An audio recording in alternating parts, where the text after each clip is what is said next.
Don't think about what comes after or what came before. You just gotta bend your knees, take it easy, and jump. And you might think, what if I fall? Well, what if you don't? What if you fly?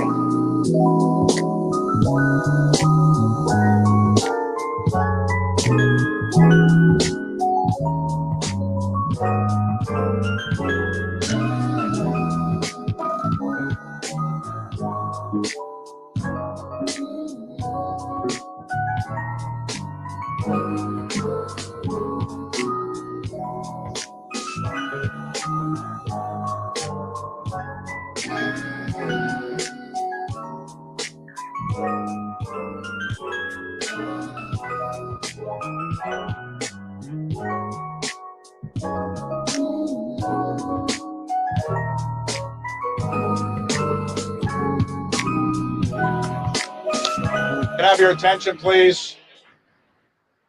Can I have your attention? Okay, thank you. So, as I think everybody knows, our special guest is the chairman of the Federal Reserve Board, who has now completed 5 years as chairman as of 2 days ago, your 5th year, and now been on the Fed board for almost 12 years. So, Jay, thank you very much for being here. And why don't we start with an easy question? So, you made a speech last week commenting on the FOMC's decision to raise the Fed discount rate by a small amount, relatively speaking, 25 basis points. Some people would say that was small. But at the time, it wasn't clear that the jobs report would be as strong as it turned out to be subsequently. Had you known that the jobs report was going to be as strong, would you have done 25 basis points or something different? David, thank you for that question, and thank you for inviting me here today. It's great to be here. So we don't get to play it that way, unfortunately. We have to, but I'll take it this way.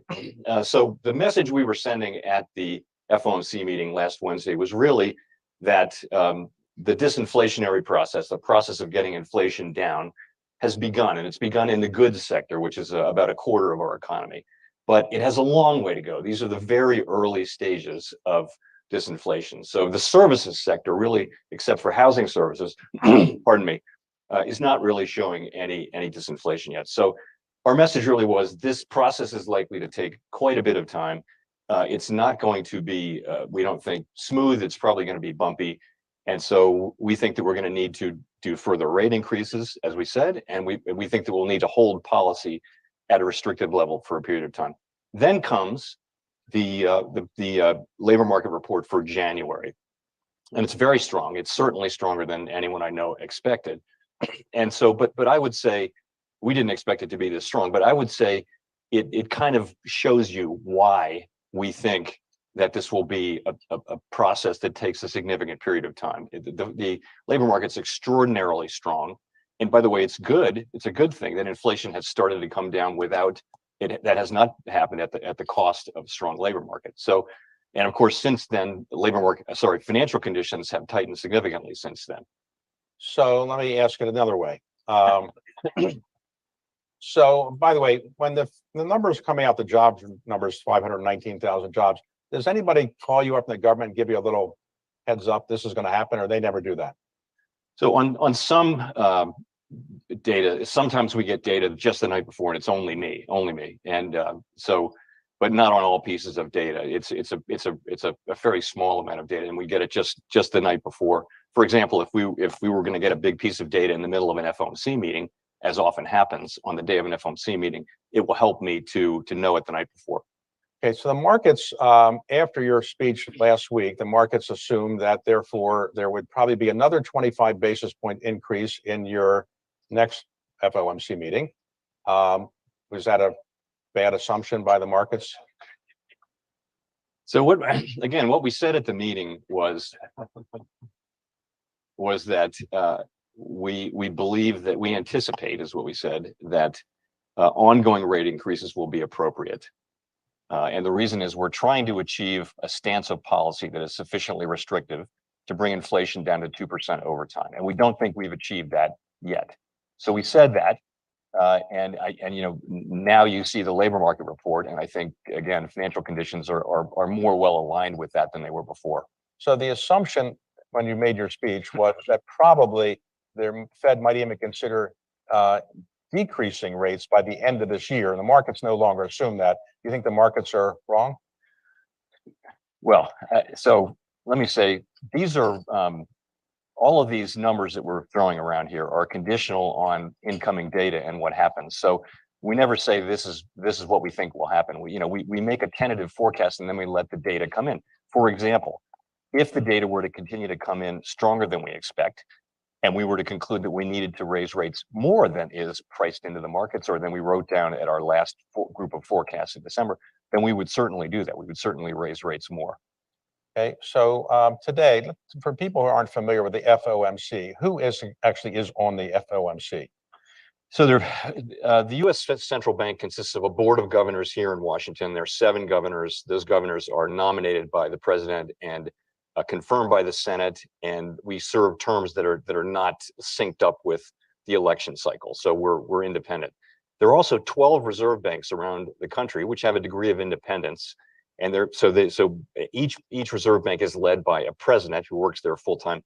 All 12 of them sit on the FOMC. So that's 19 people sit on the FOMC. So it's quite a large committee, of which 12 vote in any given year. The Reserve Bank presidents vote on a rotating basis, except New York, which votes every year. So when you vote, do you vote at the beginning of an FOMC meeting and then just kind of have discussions afterwards, or do you wait till the very end and then you vote? No, we vote at the end. I mean, the FOMC meeting process takes, more than a full week. I'm talking to all of the participants, all 18 other ones, and staff has sent around memos, and there's something called the Teal Book, which is the staff's assessment of the, of the economy and international economy and monetary policy and all that. Then we have an extensive discussion on the morning of the first day about the economy. Everybody talks about that. On the second day, we talk about monetary policy, and then we vote on monetary policy at around noon on the second day. So does the chairman of the Federal Reserve Board speak first and say, here's what I think? Or does he wait until the end and say, well, thanks for what you think, but let me tell you what I think? What do you do? First, different chairs have done it different ways. And so I've tended to do what my immediate predecessor did, I think. Well, this is what I do. I speak last on the sort of the economic go around. So everyone else talks about what they think about the economy and in their district, for example, if they're Reserve Bank president. And I listen to all that, and then I give my comments at the end, and I kind of sum up what people have said. And then I speak first on monetary policy. Okay, so you've said your inflation rate target is 2%. But why 2% and not 3%? 3%, could be tolerable, really. I mean, for most of organized history, 3% is considered okay. Why do you want 2%? So 2% is the global standard, and that is our objective. 2% piece as measured by the PCE index, and that's not something we're looking at changing. That isn't going to change. That's not going to change. Not going to change, no. But okay, so you need to get the 2%, and your goal to get there is by what period of time would you like to get there? Well, we say that we're using our tools to get there over time. If you look at our forecasts, we expect 2023 to be a year of significant declines in inflation, and it's actually our job to make sure that that's the case. But I would tell you that with inflation headline PCE inflation is running about 5%. This is on a 12-month basis. Core is running at 4.4. My guess is it will take certainly into not just this year, but next year to get down close to 2%. Okay, so 2% is firm. You're not going to get off that. Yes. Okay. So the theory of raising interest rates is that it will decrease economic activity and increase unemployment. But you've been increasing interest rates for a while, and unemployment is now at a record low. So what's wrong with the theory? Why is unemployment not going higher? Well, the labor market is strong because the economy is strong. And as I mentioned, it's a good thing that we've been able to see the beginnings of disinflation without seeing the labor market weaken. It's just that there's a lot of demand for workers. In fact, if you look at the supply of workers versus demand for workers, demand for U.S. workers is now more than 5 million greater than the available supply. And the available supply consists of people who are either working or actively looking for a job. So this was not the case before the pandemic. The pandemic really had a significant, left a lasting mark so far on labor supply in the United States. The labor force participation rate came down, and there now is a shortage of workers, and it almost feels more structural than cyclical. So that's a significant issue. Now, you've resisted, I think, saying what unemployment rate would be acceptable to you, I think. But is there an unemployment rate that you think would moderate inflation such that you would tolerate unemployment at 4%, 5%, 6%? I guess I think about it this way. We have two goals that Congress has assigned us: maximum employment and price stability. Price stability, as we've agreed, is 2% inflation. Maximum employment means if you want a job, you can get one. So right now, the labor market is at least at maximum employment. But many would say that it is out of balance with more demand than there is supply. So what we're trying to do is get inflation down. We're not targeting a different unemployment rate. We're trying to use our tools to get inflation to come down over time. In hindsight, would you say that when COVID hit the economy and we injected $5 trillion of fiscal policy into the economy, and the Fed did quantitative easing and other related things, kept interest rates very low, would you say in hindsight that was a mistake, or was the right policy at the time? So I think you have to go back to the decisions that were made in real time, and it was something nobody had ever seen. The global economy came to a virtual standstill. People were talking about depression. People were talking, and we didn't think we had no idea when we would get vaccines that worked. So Congress took very strong measures and we took very strong measures. And you see where the economy is. You've got a very, very strong labor market, but you have high inflation. As I mentioned, we're at the beginning of getting that down. If you look around the world, though, at other countries, they're also experiencing high inflation, including countries that didn't do as much as we did, either from a fiscal or monetary standpoint. So that tells you, though, that a big part of this inflation is actually related to the pandemic itself, the shutdown and then the reopening. That's a big part of it. Now, the quantitative easing program has increased the balance sheet, I guess, of the Fed. And what is your balance sheet now? I think it's $8.4 trillion. You must sound like you know. 8.4 trillion. That was yesterday's number. Okay, all right, 8.4 trillion.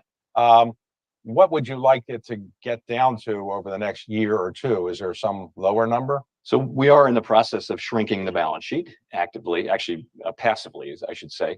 So what happens is as Treasury securities on our balance sheet mature up to a cap, a monthly cap, the balance sheet shrinks in that amount. Same thing with mortgage-backed securities as they are prepaid or so the balance sheet is shrinking. In terms of the target level of it, we haven't put a specific dollar number on it. The idea is we're in a regime of ample reserves. Reserves are basically deposits at the reserve banks. And when we get close to that level where we feel that reserves are ample, kind of where we were before the pandemic, then we'll slow down and we'll sort of test where we are. But it'll be a couple of years, we think, till we get to that level. The Fed does not sell securities. They waits for them to mature and then you just cash them in, right? You're not in the market selling securities that are not yet mature. Is that correct? That is correct. It's also correct, though, that we've said we would consider sales of mortgage-backed securities, but I will tell you that's not something that is on the list of active things being actively considered. So some people are worried about the federal debt limit and that we might not be able to extend it on time. We have $31.4 trillion of debt. Are you a little worried about the debt limit not getting extended? So the debt limit is really something for the fiscal authorities to deal with. The Fed, our only role in this is that we're the fiscal agent of the Treasury Department. We're not a policymaker on that. And I will just say this really can only end one way, and that is with Congress raising the debt ceiling in a timely fashion so that the U.S. can pay all of its bills when and as due. That's what has to happen. And if that doesn't happen, no one should think that the Fed has the ability to shield the financial markets or the economy from the consequences of moving too slow. So you don't have any program in place ready to go if, in fact, the debt limit isn't passed in time. This is something that Congress has to deal with. And the so-called $1 trillion gold coin solution is not one you're in favor of, I guess. As I said, this ends in only one way, and that way is Congress voting to raise the debt ceiling so that the U.S. can pay all of our bills. Okay. In terms of consultation, do you consult regularly with the Treasury Secretary or the head of the National Economic Council or the President of the United States? How do you kind of relate to the administration? For a long, long time, 60 or 70 years, I think there's been a weekly breakfast or lunch with the Treasury Secretary and the Fed chair. And that's what I've had with Treasury Secretaries that I've had as Fed chair. I've also had regular or call it irregular lunches with the head of the NEC. We also have regularly scheduled lunches with the Council of Economic Advisors, and that's really the institutional structure of our contacts with the administration.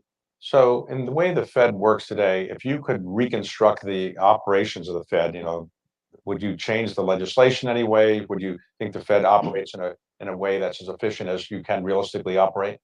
We're not looking for any changes to the Federal Reserve Act. I mean, I think it does work. The structure that I discussed earlier, where you've got the 12 Reserve Bank presidents coming in, what that assures really it institutionalizes diversity of thought. So we get different people coming in who've got different backgrounds, different careers, and they think different ways. And I think that's enormously beneficial to our decision-making process. So there has been discussion recently about the Fed, some Fed members, Fed board presidents selling their securities and maybe not doing everything they were supposed to do in terms of disclosing it. What have you done to fix that process? We put a new system and a new set of rules in place, which I think are best in class for a public institution like the Fed.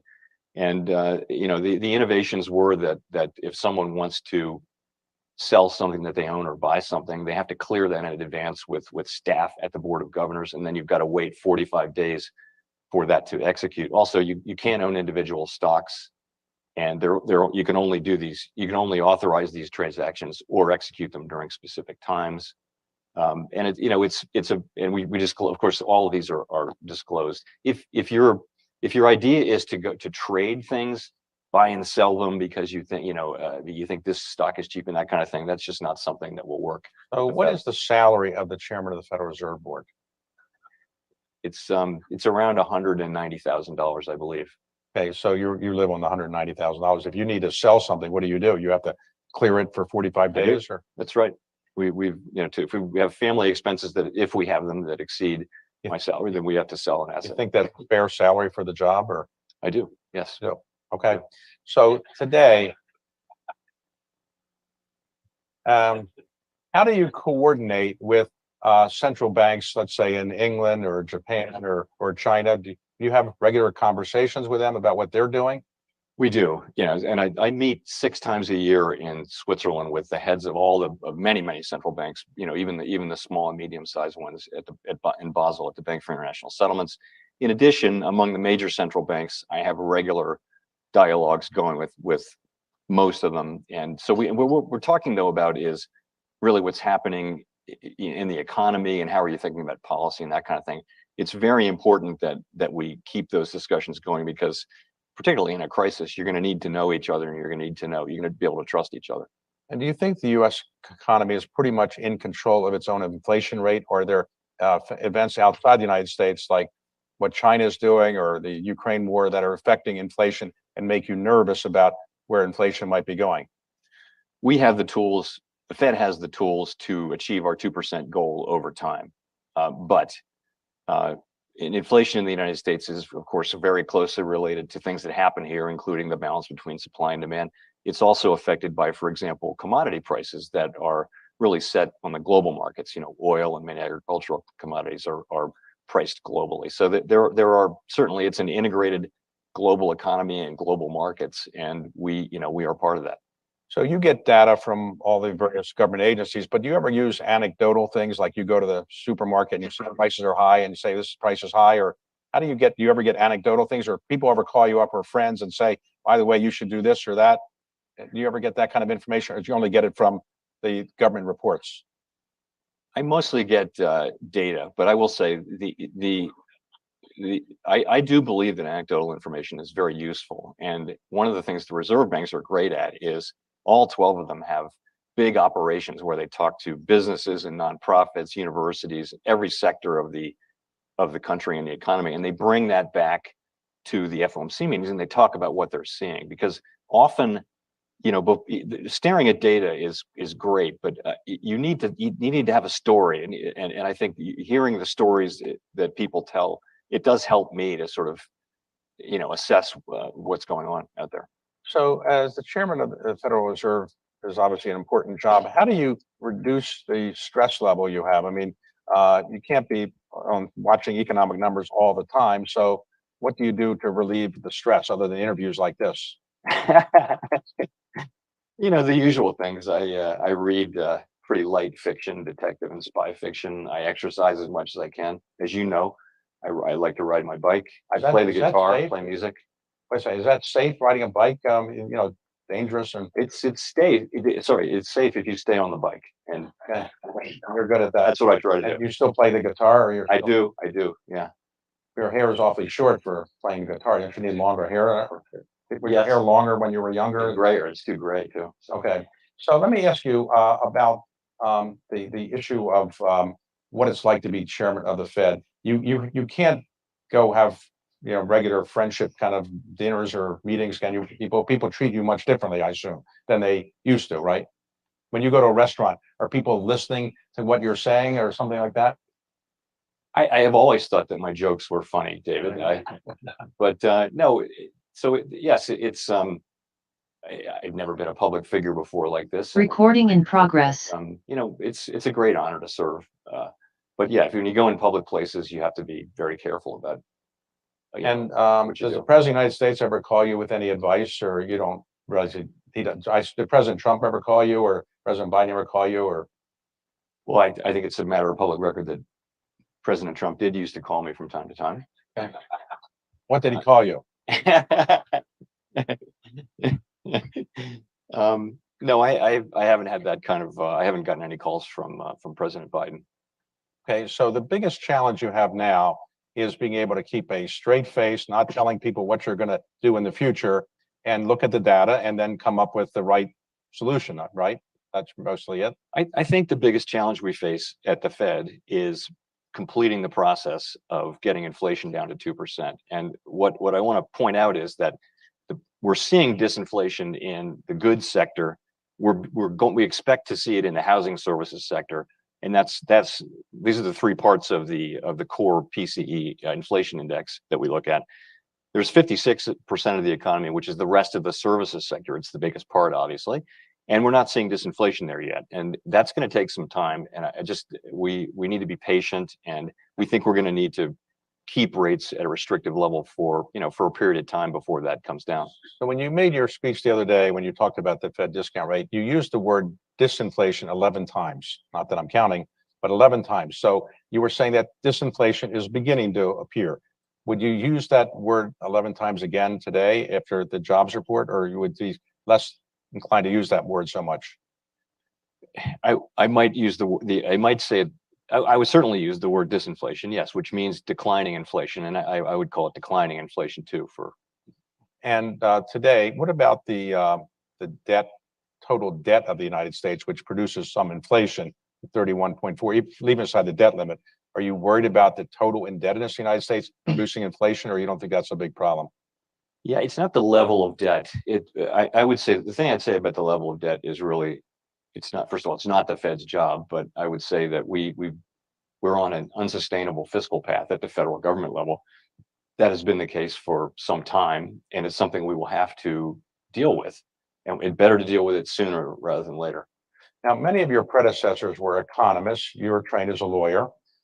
So they spoke in what I call Fed speak, which is to say incomprehensible kind of economic language, which was done intentionally, I think, sometimes they would say.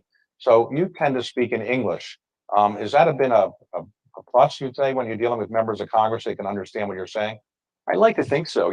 I've made it a real priority to engage a lot with Congress. In our system of government, unlike the parliamentary system, our accountability is to the legislature. It's to Senate and the House, and particularly the two oversight committees, Senate Banking and House Financial Services.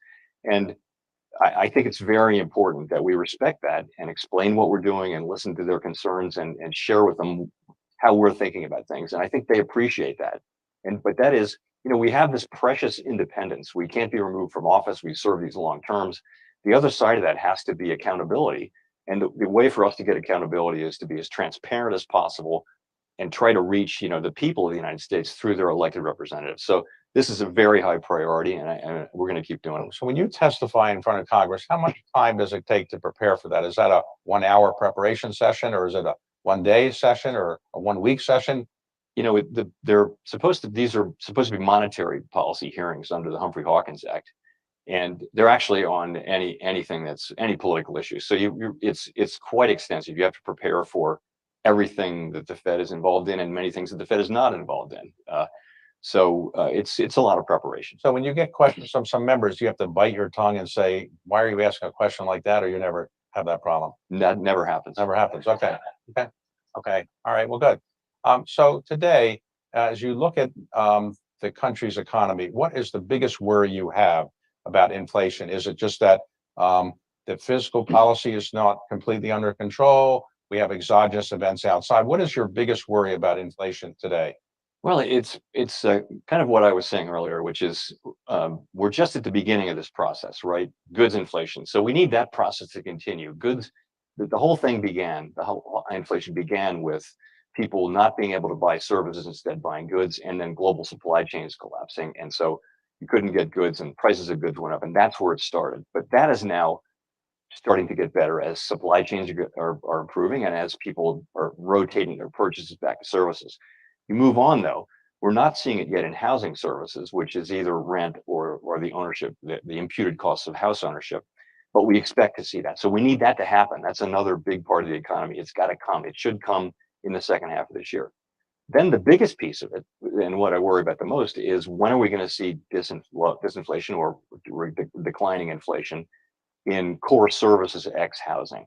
So that's what I worry about. The last thing I worry about is just another exogenous event. It's a risky world out there, with the war in Ukraine and the reopening of China, and those are things that can affect our economy and the path of inflation. Right. So the balloon was not your worry, though. You don't care about the balloon.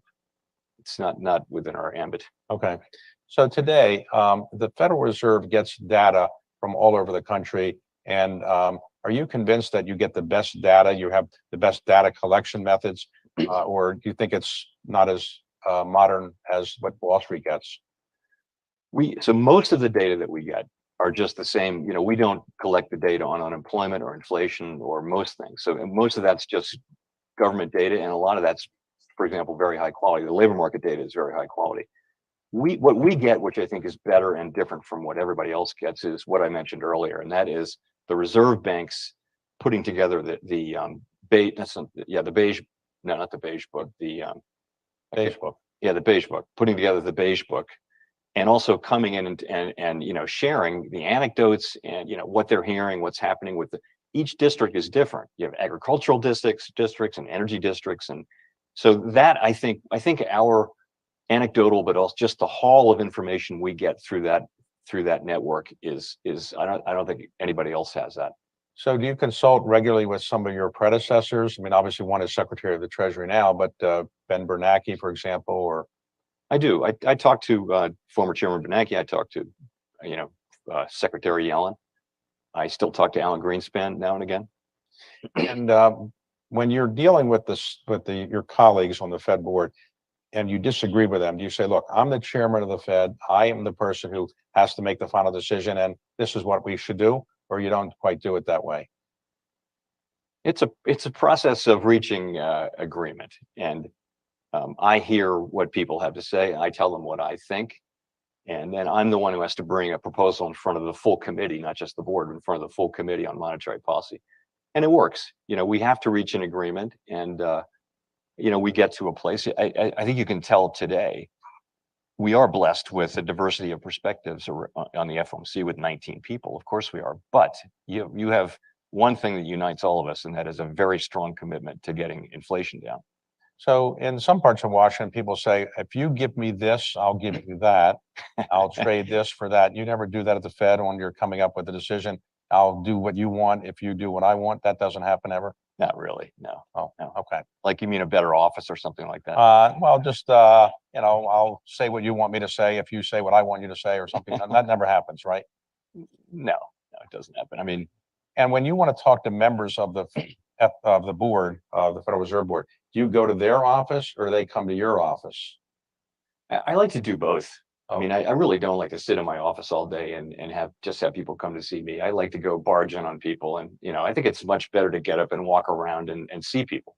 The Fed has been pretty good at avoiding leaks of its decisions. How do you do that? Because most people in Washington are not so good at that. How do you avoid leaks? We do have, we've got very strict rules around confidentiality, particularly around the written materials that we have. We publish these things internally for the FOMC meeting, the memos and the Teal book and all that. But the other thing to remember, though, is, we're not trying to hide our decisions from the public. We actually, in modern monetary policy, we want the public to understand how we think, how we're thinking, and if markets really understand how you're thinking and a new piece of data comes in, the markets will go, well, they're going to do this, and it sort of happens organically.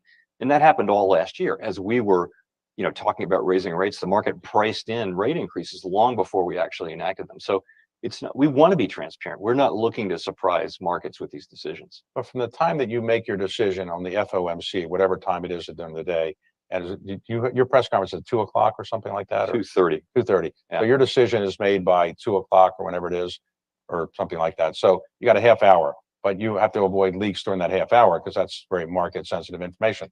How do you make sure nobody is calling their spouse and saying, guess what we're going to do? Well, people take this very seriously. None of that happens. You're taking your professional life in your hands if you do something like that. I think people have a sense of self-preservation. So people are very careful about this information. There is a period of a couple of hours after the meeting and until we announce the decision. But we announced the decision at 2. The press conference is at 2:30. Okay, so So I think, it's a fairly small group of senior staff and policymakers that kind of know what happened and what we're going to say. And I just think everybody understands that you've just got to be really careful with that. to go back to jobs discussion, if next month you had another 519,000 jobs created, net jobs, would that be good or bad from your point of view? Have we a lot of people working, but maybe producing more inflation? So we don't have the luxury of thinking about good or bad. It just is what it is. So, but I would say again, most analysts, most economists would say that to get inflation down from high levels that we've had, if you look at history, there is some softening in labor market conditions that goes along with that, and that is still, very possible and indeed likely here. Some softening in labor market conditions. However, this cycle is different from other cycles because of where it came from, and it's just confounded all sorts of attempts to predict what it would do. So it is good that we have seen very strong labor market, but at the same time, we're seeing wages moderating. Wage increases are still very high, but wage increases have come down to a level that is closer to what would be sustainable, still well above what would be sustainable with 2% inflation. And same thing with inflation. Inflation is starting to come down and the labor market hasn't softened. We do expect that it will soften, but it will do what it will do. Our job is to get inflation down to 2% and preserve maximum employment. So when the FOMC meets, as it does regularly, eight times a year, Yes. 8 times, you pretty much know how the decision is going to come out before you actually get together because you've been talking to each other? Or does the meeting of the FOMC change minds in ways that you might not have expected before the meeting started? It depends on the meeting. I talk to each of the 18 other participants at least once, and we go through everything. What's your analysis of the economy? How are you thinking about monetary policy? How are you thinking about the path forward and all of that? So in some meetings, I will say some of the time you get into a discussion at the meeting which suggests that maybe you should communicate differently, and then we'll think about that, and we might actually take a break in the middle of the meeting and then go off with a smaller group and think about that and come back and make changes. Sometimes though, everything plays out as expected. And when you're having these FOMC meetings, I assume somebody sweeps the room to make sure there's no bugs and anything. Yes, all that. So no leaks. No. Okay. And today, as you look forward, as we are going forward for the next remainder of this year, your basic view would be you'd be happy if the inflation rate were to get down by the end of the year to 2%, may be unrealistic, but your core inflation now or overall inflation, you think is about 4.5%, something like that, or what would you say it is? It's in that range. There are different measures. Okay. Yes, we expect significant progress on inflation this year, and again, it's our job to produce it. And I want to say again, we throw these numbers around, but the reality is we're going to react to the data. So if we continue to get, for example, strong labor market reports or higher inflation reports, it may well be the case that we have to do more and raise hikes more than is priced in. So if I wanted to go get a mortgage on a house I was going to buy, for example, you would say I'm not going to be any better off waiting till next year than now because rates aren't going to come down that much at the beginning of next year. So I might as well get the house now, mortgage. So surprisingly enough, I get a lot of requests for advice on those kind of things. And you don't give any? And but I really can't. Okay. I really can't respond. So, okay. So on the whole, to summarize where you are, you're basically saying that the jobs data that came out was a little bit surprising, but in the end, you've taken into account and you're pretty comfortable with the guidance you gave last time, and you're not prepared to give anything that's completely different guidance than you gave last week. Well, I mean, this is a world in which we've had the labor market report, and I think it underscores the message that I was sending at the press conference and in the meeting, that we have a significant road ahead to get inflation down to 2%, and I think there's been an expectation that it'll go away quickly and painlessly, and I don't think that's at all guaranteed. That's not the base case. The base case is for me is that it will take some time. And we'll have to do more rate increases, and then we'll have to look around and see whether we've done enough. Okay. And 2% is the rate we had for the last 25 years before inflation came along. But prior to that, for most of U.S. history, we were higher than 2%. Is it that 2% is, we're now so used to 2% after 25 years of it, that you think that's the appropriate level? So we went through this long period where inflation was really anchored around 2%. And we think that, and you know, economists think that that's because people start to expect 2% inflation. And inflation, it's in a way, if everyone expects that prices are going to go up, prices and wages are going to go up 2% per year, then plus productivity in the case of wages, then it will. That's what will happen. Having price stability, real price stability for an extended period of time is just enormously beneficial to the public, because you can then, on the back of that, you can build a very strong labor market, as we had a labor market with really 3.5% unemployment in 2018 and 19. And we had inflation running, you know, just barely getting to 2%, wages moving up the most for people at the lower end of the spectrum. And so this was we all want to get back to that place, but the bedrock of the whole thing is to get inflation under control. The unemployment rate hasn't come down as much as people are going up as much as people thought. In part, some people say because we don't have as many immigrants coming in the country, legal immigrants coming in, taking some of the jobs that otherwise would take. Do you think immigration is an issue in terms of giving us more labor workers, or do you think that's not a factor? So just as a matter of arithmetic, it was a factor because there was very little migration across borders during the pandemic. And that was part of what was happening, particularly in certain sectors like the agricultural sector and food service and things like that, where there just weren't the people. However, just very recently here, the immigration data have turned up again. And I think that may be part of why people are feeling somewhat less pressure in the labor market to find workers. This is an issue not for the Fed, though. Immigration is obviously a political issue. We do not seek to be a player on this. But it's just a fact, though, that you know, right now the United States has fewer available workers than it has jobs plus job openings.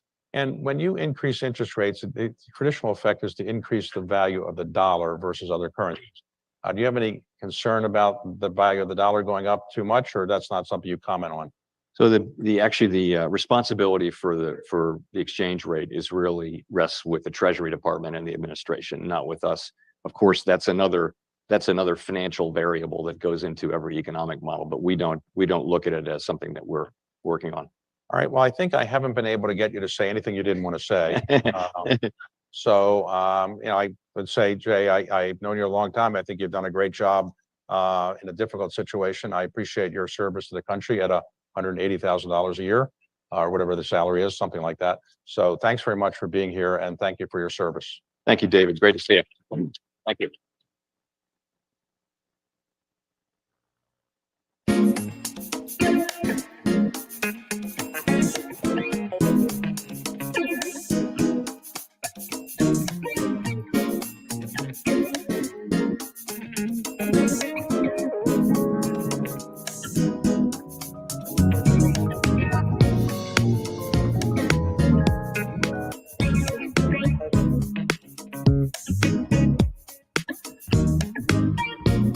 ¿Cómo estamos, amigos y amigas? Ya terminó tío Jerome, Powell.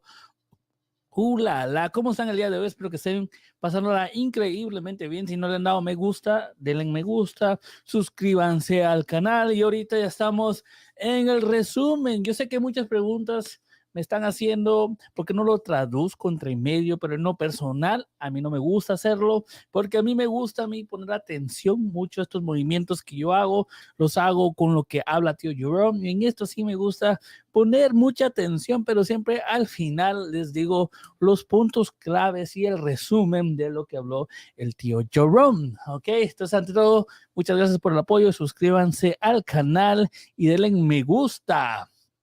Ahora hablemos sobre ciertos puntos que nos dijo, ciertas claves. El mercado no debería de estar tan rojo, ¿ok, amigos y amigas? porque realmente no nos dijo nada que no supiéramos. Creo que se portó dovish, ¿ok? No fue tan hawkish como se esperaba, fue bastante dovish. Yo creo que el mercado así lo debe estar tomando. Vamos a ver aquí, si aquí podemos ver realmente el mercado está respirando bastante bien. Aquí lo podemos ver. No dijo algo muy negativo de lo que se esperaba. Hay ciertas preguntas que le hicieron claves que vamos a hablar sobre estas. Creo que lo respondió bastante dovish, bastante suave de una u otra parte. Ahora, lo primero que llamó mucho la atención es tío Jerome salario, ¿ok? Dijo cuánto era su salario, que son $190,000 al año, ¿ok? Que si ponemos esto en perspectiva en lo que es una semana de trabajo, pues de 40 horas sería un aproximadamente $91.35 por hora. Esto me llamó la atención, realmente pensé que ganaba un poquito más. ¿Qué piensan ustedes? ¿Piensan que ese salario, pues, debería de ganar más o está bien con lo que gana el tío Jerome Powell? Coméntenme ahí que tengo dudas de lo que piensan, qué es lo que creen. ¿Creen que gana mal o no? Lo que sí tenemos que recordar es que tío Jerome Powell dijo que su meta sigue siendo un 2% de inflación. Ahora, tuvo unas preguntas muy, pero muy fuertes en forma en que quería el que lo estaba entrevistando saber cómo trabaja la Fed y cómo piensan ellos, ¿ok? Y le hicieron la pregunta en cuál, si llegara a caer la inflación a un 3%, ¿será suficiente un 3%? ¿Y por qué en realidad quieren bajar hasta un 2%? Yo creo que lo contestó bastante claro tío Jerome. Dijo que ese era lo que es su punto, lo que quiere. Esta vez podemos decir que es un porcentaje normal globalmente, un 2% de inflación, y eso es lo que quiere llegar a, que caiga un 2% y no piensan cambiar el rumbo, ¿ok? Ahora, otra pregunta que le hicieron que fue bastante buena, que le preguntaron si hubieran visto los datos laborales, ¿ok? En una u otra forma sabemos que los datos laborales fueron bastante fuertes el viernes, que hay bastante fuerza en la economía, en laboral. Hubieran ellos venido a ser más agresivos, ¿ok? Ahora, de una u otra forma, lo contestó muy bien. Aquí contestó la pregunta una vez más, dovish, ¿ok? Dijo, bueno, de una u otra forma, por eso es que tienen un plan y ellos no se van tanto a eso, sino que por eso mismo tienen un plan de seguir y por eso es que no hablan de pautas, sino que ya siguen con el plan, pero realmente no hubiera cambiado el plan, ¿ok? Entonces, de una u otra forma, lo contestó muy bien. Después le estaban haciendo más que todo preguntas sobre cómo es que trabajan ellos, cómo es que se comunican. Recordémonos que son 18 miembros en lo que es, lo que forman podemos decir, la Fed, ¿ok? Los presidentes de la Fed son 18 miembros los que toman decisiones y pues preguntas en cuál, cómo es que trabajaba él, ¿ok? Cómo es que venía él y tomaba también de una u otra forma, si les decían algo a él, cómo lo trabajaba, cómo él daba su palabra, cómo él era que tomaba la decisión al final, si dejaba que hablara otros presidentes de la Fed o él tomaba la decisión. Yo creo que mucho era de preguntas de cómo funcionaba la Fed, ¿ok? Para dar a entender el sentido.